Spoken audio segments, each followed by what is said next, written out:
Hello everyone and welcome back to the channel for what I am sorry to say is going to be the final installment of this series of my Solomon's campaign in Fire in the Sky, the Great Pacific War.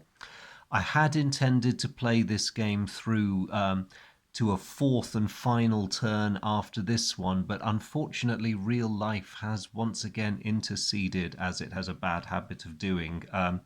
My pitiful excuse this time is that work is sending me to a conference, and while it's a very worthwhile conference and one that I'm really looking forward to, it does mean that I don't want to tax my poor family by disappearing for 3 days and leaving a half-finished game sprawled over the dining table.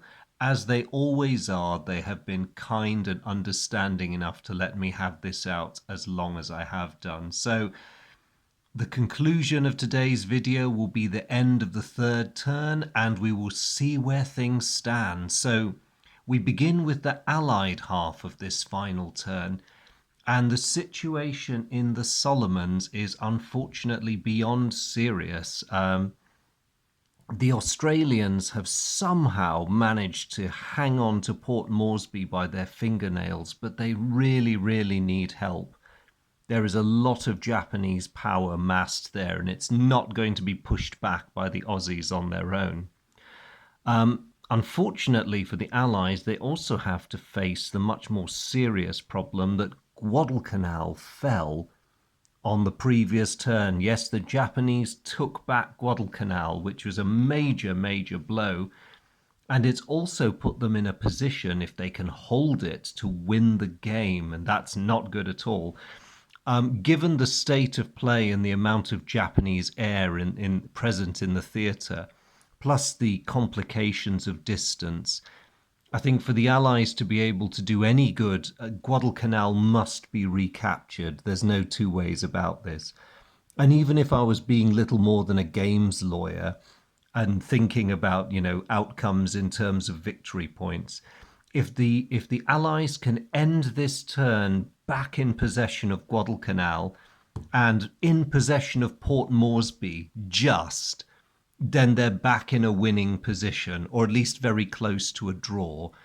So it's going to have to be Guadalcanal.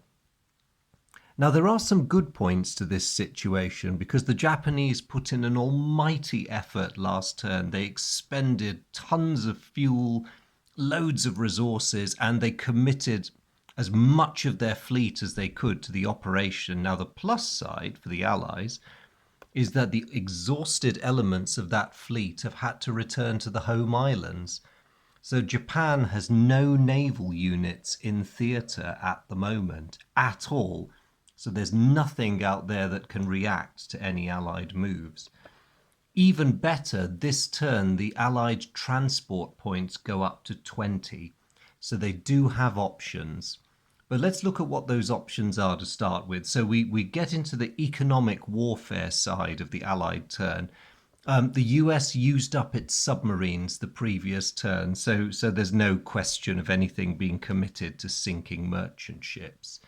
So all I'll do is reset their transport points to 20, a very welcome figure, and their submarines go back to 2.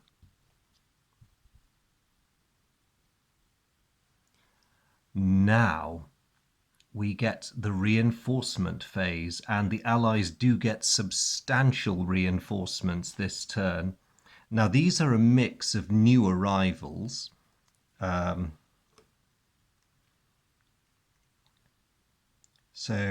Yes, we have a couple more light cruisers and destroyers.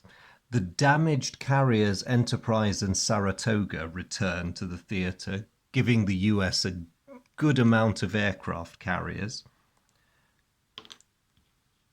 They get another group of destroyers and cruisers, and the 2nd Marine Division, which has recovered from its abortive attempt to land at Port Moresby the last time. So they're going to get a second chance at this. And in addition to that, it's quite impressive what the US gets. Oh, actually, no, I lie. The US submarine points are up to 4 this turn. So if the Japanese Navy does come out, they're going to find it's a fairly tough proposition. The US also gets 4 air steps, so there's some serious firepower being accumulated here. And they are going to need it. So I'll give them their 4 air steps as well. So all of this appears on the west coast of the USA, and all of it can free transfer. I'll just bring the camera up here. Can immediately free transfer to Pearl Harbor, except for the Marines. And the reason for that, unfortunately, is because the huge US 6th Army is still there taking up space. So unfortunately, the Marines are stuck on the west coast. That's a bit of a pain. Now the question is, who am I going to deploy and how am I going to deploy them? Because obviously, first consideration, and we are now moving from reinforcement into the first deployment phase, we're going to need ground forces to retake that island. And I think, despite the preponderance the US has in transport points, if I spend a ton of resources lugging this huge army all the way from Pearl Harbor, we won't really have enough to commit the fleet and some additional air units. So what I'm going to do is laboriously bring these guys the long way round from the US West Coast. So let me bring this over so you can follow it. So starting from the West Coast and beginning here, it is 1, 2, 3, 4, because that's the cost for entering a flagged hex. 1, 2, 3, 4, and actually they could launch the invasion from Fiji. So yes, let's put them in Fiji. So that costs a total of 4 transport points. So that's widened the theatre somewhat, but that's good. What about air units? How many have we got here? I think what I'll do is I won't be too extravagant, because any air units supporting Guadalcanal are going to end up being long-ranged air, and they can only really come from Espiritu Santo. So let's just move the 1 unit. So giving a zoom out to Pearl Harbor, 4 and 1, 2, 3, because we have to dodge around the Japanese air zone of control. So that is another, let me calculate this, another 2 transport points.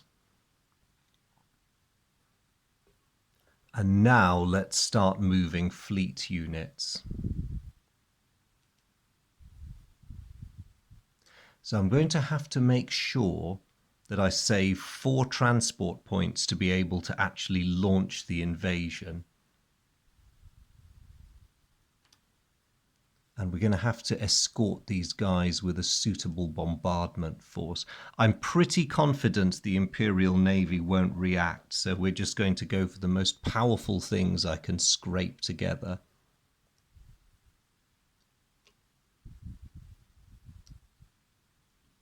And it's going to be, let's get some destroyers.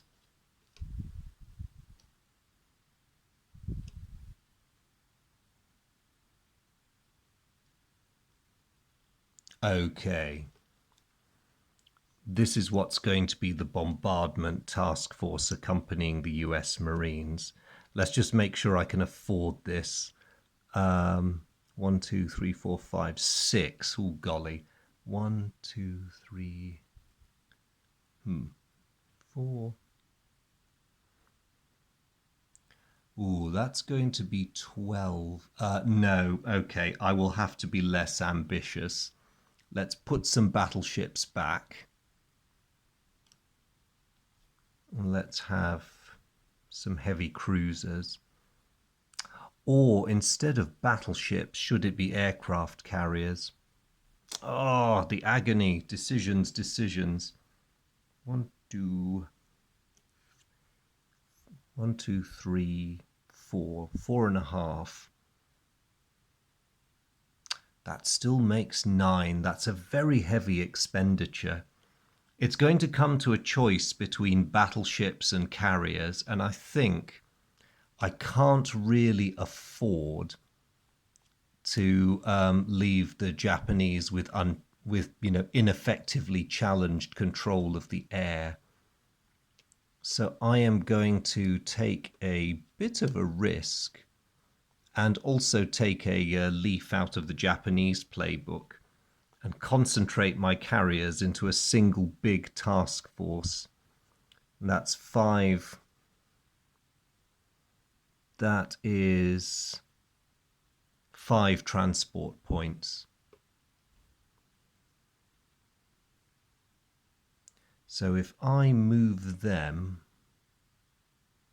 rats, going to have to move them to Samoa. Let me move the camera along.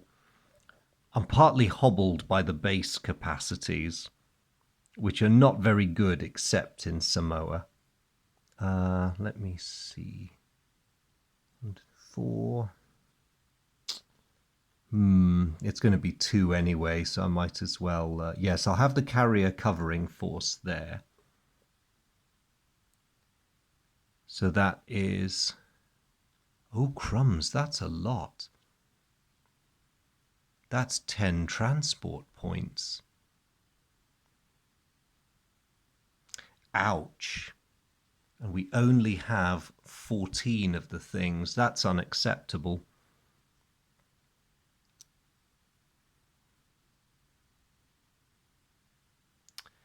Oh dear, what to do?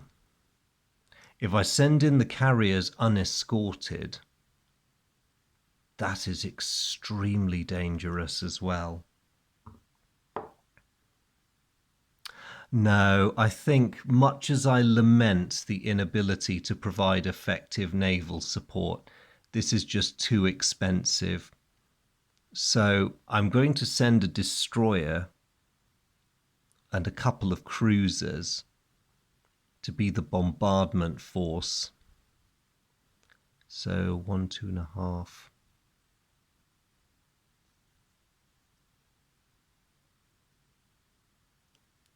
Let's think about this.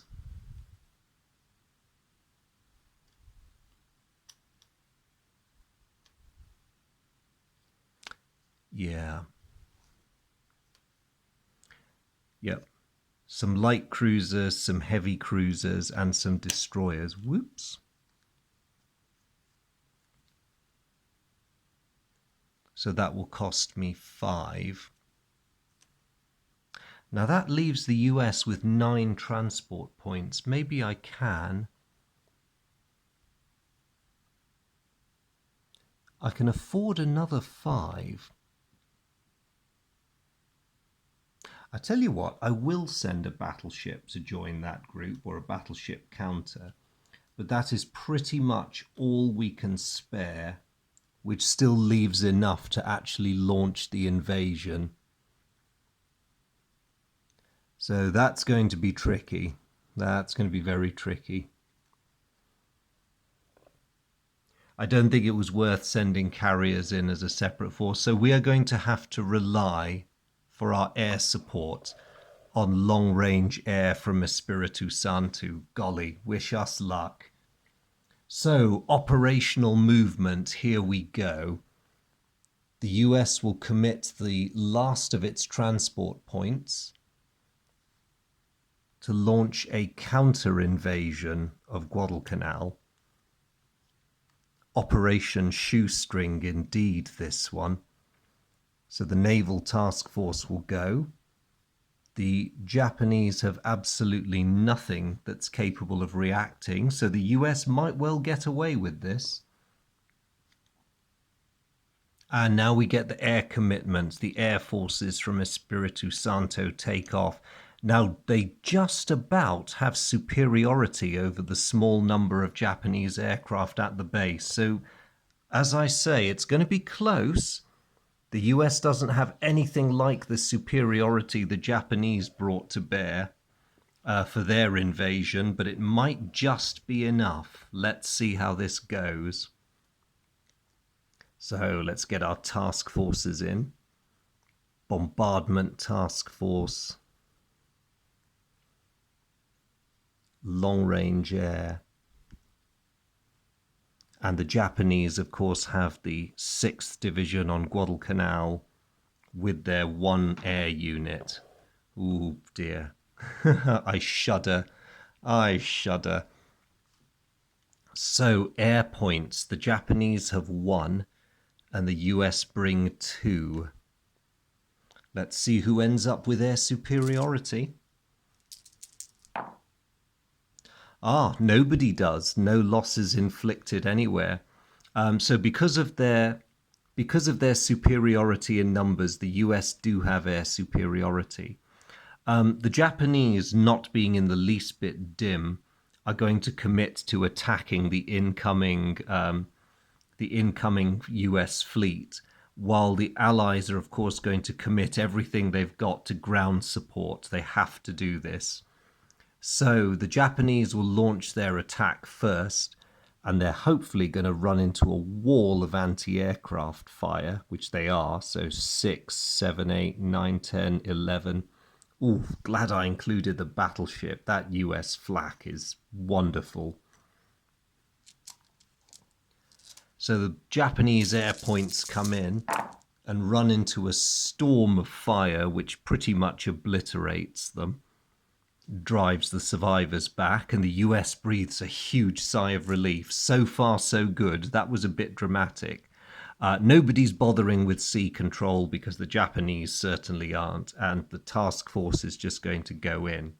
So the US Marines land, and because I'm playing with the optional rules, the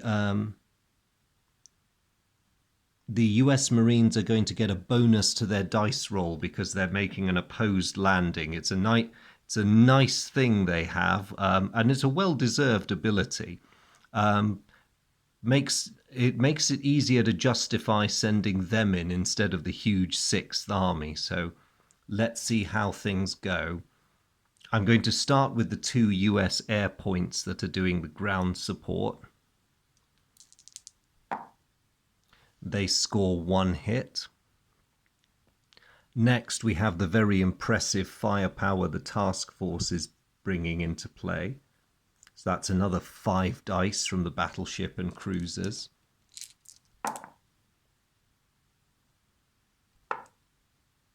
That's another 3 hits. Then finally, the Marines wade ashore. And that is another 3 hits. Very impressive. Now, are the Japanese going to be able to survive that? That's the $64,000 question. Their air units have already been expended doing something else. So they make their roll. The Japanese 6th Division is having an off day. They score no hits whatsoever.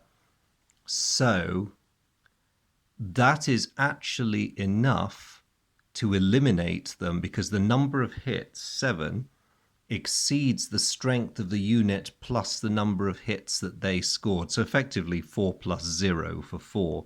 So the 6th Division evaporates, never to be seen in the context of this game because it would take 2 turns to reform anyway.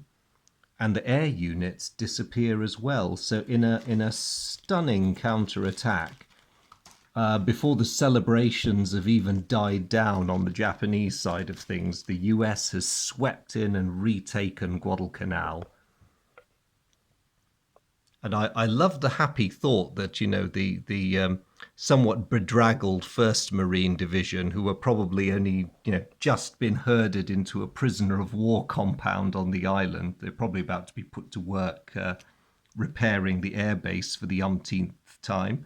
Have not had to endure that for too long before they're liberated. by the 2nd Marine Division. So well done, everybody. The air units return to Espiritu Santo, and the US Navy task force returns to the west coast of the USA.